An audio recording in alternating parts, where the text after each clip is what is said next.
လူအချင်းချင်းဆက်ဆံတဲ့အခါစကားပြောတဲ့အခါကျွန်တော်တို့ကစကားလုံးတွေနဲ့ပဲဆက်နွယ်နေတာမဟုတ်ဘူးတကယ်တမ်းတယောက်ရဲ့မတိစိတ်နဲ့နောက်တစ်ယောက်ရဲ့မတိစိတ်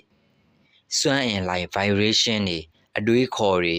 အဲ့ဒါနဲ့ကိုယ်အမူအရာ body language အဲ့ဒီအရာတွေကစင်ဆက်မပြတ်စကားပြောနေတာပြောချင်တဲ့အဓိပ္ပာယ်ကအဲ့ဒီအရာတွေကလည်းအရေးကြီးတယ်ဗျာခမားနဲ့စကားပြောနေတဲ့သူကခမားကိုအလိုလိုနေရင်ခင်မင်သွားတာမျိုးဒါမှမဟုတ်ရင်ခမားရဲ့စကားကိုယုံကြည်သွားတာမျိုးဖြစ်စေဖို့ဆိုရင်နီလန်းတစ်ခုတော့ရှိတယ်အဲ့ဒါကဘာလဲဆိုတော့တစ်ဖက်လူရဲ့ထိုင်ပုံလက်အနေထားဒါမှမဟုတ်စကားပြောတဲ့လေယူလေသိန်းကိုတဘာဝကြကြအနှဲငယ်နော်လိုက်လုတ်ပေးခြင်းကသူတို့ရဲ့မတိစိတ်ကဘာဖြစ်လာတယ်လဲဆိုတော့ဘလို့တွေးတယ်လဲဆိုတော့အော်ဒီလူကငါနဲ့တူတယ်ငါလိုပုံစံပဲငါလူပါလားလို့သတ်မှတ်တတ်ကြတယ်တစ်ဖက်လူကိုလိန်ညာတာမဟုတ်ဘဲနဲ့သူတို့ရဲ့စိတ်လုံခြုံမှုပေးလိုက်တာဖြစ်လို့ဆက်ဆံရေးကပိုပြီးချောမွေ့သွားတယ်ဗျာအရေးကြီးဆုံးတစ်ချက်ကခမားကိုခမားဘယ်လိုမြင်တယ်လဲဆိုတာပဲဥပမာခမားမသိစိတ်ထဲမှာငါကလူချစ်လူခင်နေတဲ့သူလို့ယုံကြည်ထားရင်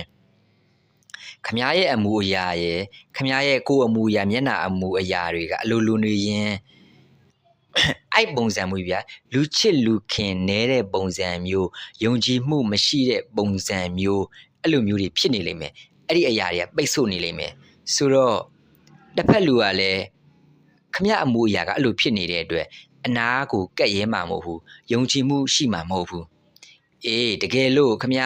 ငါတန်ဖိုးရှိတဲ့လူချစ်လူခင်ပေါ်တဲ့လူလို့မသိစိတ်ကယုံကြည်နေရင်ကိန်းအောင်နေရင်ခမရလူချစ်လူခင်ပေါ်တဲ့အမူအရာတွေကိုယ်အမူအရာနှုတ်အမူအရာတွေဖြစ်နေလိမ့်မယ်ဗျာအဲ့ဒါနဲ့တစ်ဆက်တည်းမှာပဲအဲ့ဒါနဲ့ပတ်သက်တဲ့နှွေးထွေးတဲ့စွမ်းအင် vibration တွေထွက်နေလိမ့်မယ်ဆိုတော့အခြားသူရဲ့မတိစိတ်ကိုဖမ်းယူမိပြီးတော့အလိုလိုနေရင်ခမားကပြောင်းလဲလာလိမ့်မယ်အပြူတဘောဆောင်တဲ့ပုံရိပ်လွှာဆိုတာရှိတယ်အရေးကြီးတဲ့လူတစ်ယောက်နဲ့မတွေ့ခင်မှာနော်အဲ့ဒီလူနဲ့အဆင်ပြေပြေစကားပြောနေတဲ့ပုံနှစ်ယောက်လုံးပြောရွှင်နေတဲ့ပုံမတိစိတ်ထဲမှာကြိုးပြီးပုံဖော်ကြည့်ရမယ်နောက်ပြီးအဲ့ဒါတစ်ဆက်ထဲမှာပဲ positive vibe ကောင်းမွန်တဲ့ခံစားချက်တွေထားရှိရမယ်ခင်ဗျားရဲ့မတိစိတ်ထဲမှာနော်ကျေးဇူးတင်တတ်တဲ့စိတ်တွေရှိရမယ်ဥပမာတစ်ဖက်လူကိုတွေ့တဲ့အခါစိတ်ထဲကနေဒီလူကျမ်းမာပါစေအောင်မြင်ပါစေအကောင်းမြင်စိတ်ရှိတယ်ဗျာအဲ့လိုမေတ္တာပို့ပေးရင်အဲ့မေတ္တာလှိုင်တက်တွေထွက်လာပြီးတော့စကားပြောစရာမလိုဘဲနဲ့တစ်ဖက်လူရဲ့မတိစိတ်ကိုနှွေးထွေးသွားစေတယ်ဗျာနောက်ထပ်တစ်ချက်ရှိသေးတယ်စကားပြောတဲ့အခါတစ်ဖက်လူရဲ့စကားလုံးတိုင်းကိုမဟုတ်ဖဲသူ့ရဲ့ခံစားချက်ကိုပါနားထောင်ပေးတာမျိုးသူ့ရဲ့စိတ်ခံစားချက်ကိုပါနားလည်ပေးတာမျိုးခမားကအာယုံစိုက်ပေးလေသူတို့ရဲ့မတိစိတ်ကခမားကိုပုံပြီးတော့ယုံကြည်လာလေဆိုတော့ခမားတွေ့ရမဲ့လူတစ်ယောက်ကိုမတွေ့ခင်မှာအဲ့ဒီလူနဲ့ဆုံရတာအရန်ပြောဖို့ကောင်းတယ်လို့မတိစိတ်ကိုအမိန်ပေးနိုင်ရမယ်အဲ့လိုတွေးတော့ရရမယ်ဗျာဆိုတော့သူတို့နဲ့တွေ့တဲ့အခါမှာလည်းသူတို့ရဲ့မျက်လုံးကိုကြည့်ပြီးပြုံးတာနှွေးထွေးတာတကယ်ရင်ထဲကဖြစ်ရမယ်နော်အဲ့လိုမျိုးတွေဖြစ်လာမယ်ဆိုရင်ဒီကြတဲ့ခမားထူးခြားတဲ့တုံ့ပြန်မှုတွေရလက်တွေခမားရလာလိမ့်မယ်သတိထားကြည့်ပါ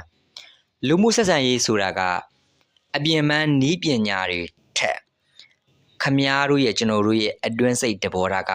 ပို့ပြီးတော့စကားပြောတတ်တယ်ဆိုတော့ခမားကကို